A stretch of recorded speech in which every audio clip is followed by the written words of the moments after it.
This occurred when I was 20 years old. I'm 22 now, so it's not the case anymore. Back when I was in school, I worked as a weekday babysitter for a family. Occasionally, I would work for another, more opulent family, but on the last day of the week, they would disappear and leave their 2 children. I would stay at the house for the end of the week with the kids because they had a whole guest room just for me and the family was perfect, so it was wonderful while it persisted. It happened in the fall, the leaves were falling, and it was. I arrived at the house on Friday, and Friday night went well. I spent the evening playing with the 2 kids, Jackson and Jessica. Jackson was 5 years old, and Jessica was 7. They were both charming and polite, and I would play with their toys during the day. The family had 2 designated spaces for their toys, one for Jackson and one for Jess. Jackson loved her dolls and doll houses, and I spent a lot of energy playing with them. Watching him play his computer games. These kids truly had it all, and the house was stunning. It was a Goliath property with a large lake in the center, and later on, it had a pool with a pool house across the lake, which was similarly a bar and room with a pool table and darts arcade games, a Beast TV, and various lounge chairs. This family was so wealthy in the past that it was absurd that they even had a radio that connected the pool house to the certified house.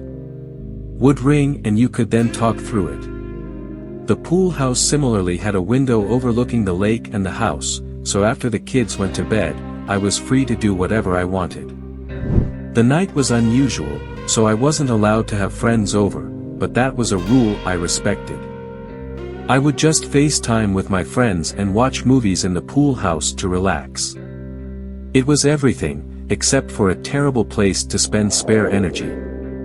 I'll tell you that I started feeling impatient, so I walked across the property to the house. I entered the house using my code to gain access, went to the kitchen, which was stocked with food and goodies that I was free to take, and finished off by popping a frozen snack into the microwave.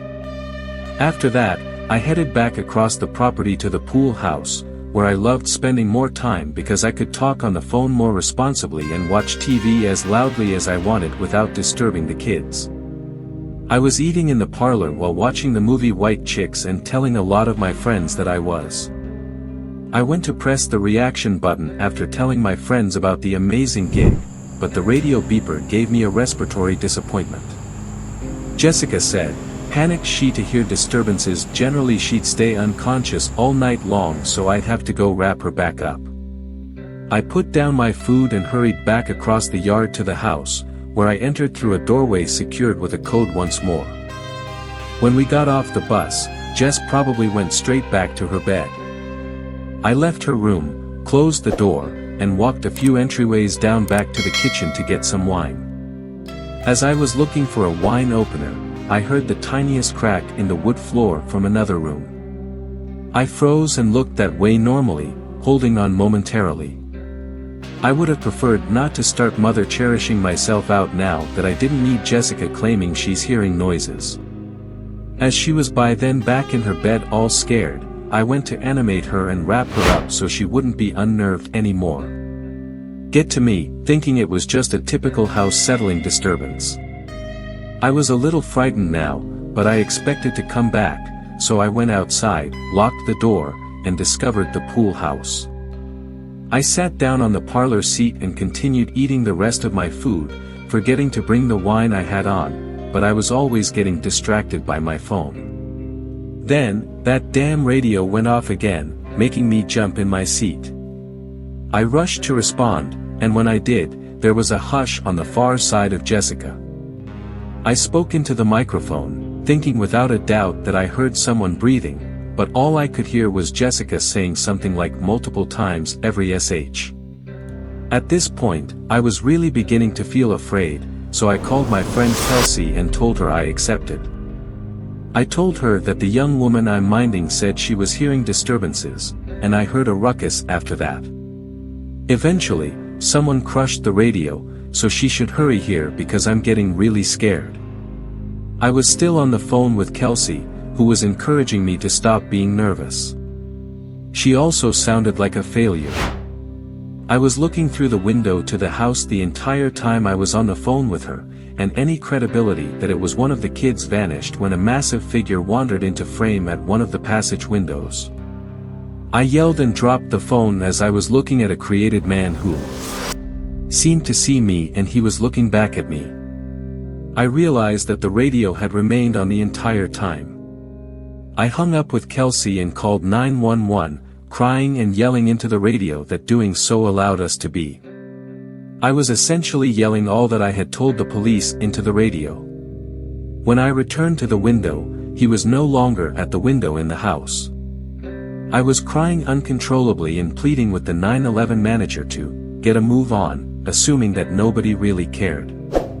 She kept telling me to calm down, and I was making a million requests, hollering the area into the phone saying generously rush, and when she asked if the kids were safe, I responded, no, they're in the house still with that man, and that's when I heard Jessica yell over the radio. I became isolated and broke down in tears, and the 911 chairman was trying to get me to maintain some level of control, but I didn't know what to do, and she told me that the police were almost there, so I should stay there. Before I knew it, I heard Jessica calling my name over the radio and saying, yes, I'm here. Get your kin and leave the house. She was crying and telling me there was a man inside, so I said, all right, I know absolutely, get your kin and come outside now. It was the bravest thing I had ever done, running outside back across the yard to the house and meeting the two children who were by then at the doorway. I got them both and drove them back across the yard to the pool house once more, where we hid and turned out the lights while they sobbed. The bright lights of the police transmitted through the windows as I drove the kids to the doorway, where several police and the female cop took the kids with her to the pool house. I expected to as well, and I should at least be able to exert some control over them. I was on the phone with 911 when she finally informed me that the police were here and would meet us there. I followed all of the requests I was given, and eventually they located him. They drew out a person who seemed to be okay around 6 o'clock. He was brought out in binds and placed behind a vehicle. I examined his face as he looked at me, and by all accounts, the result of inbreeding, his face was destroyed. Jessica and James watchmen were called, and they were informed of the unimaginable situation. When I returned that night, I didn't sleep because I was still in shock. The gatekeepers usually didn't leave their kids for a really long time after that, so I'm sure I really do acknowledge they pressed charges to the furthest reaches, and with their resources, I believe that creep got what he wanted. That night, none of us were staying there. The watchman set up for the kids and to come inspire them to stay with her, and I gather she called jobless the next day. I justified, and moreover, I purposefully let them in on the fact that I couldn't stay there any longer because I was creepy by that evening, and I was barely able to comprehend the horrifically scarred children that were, if not still,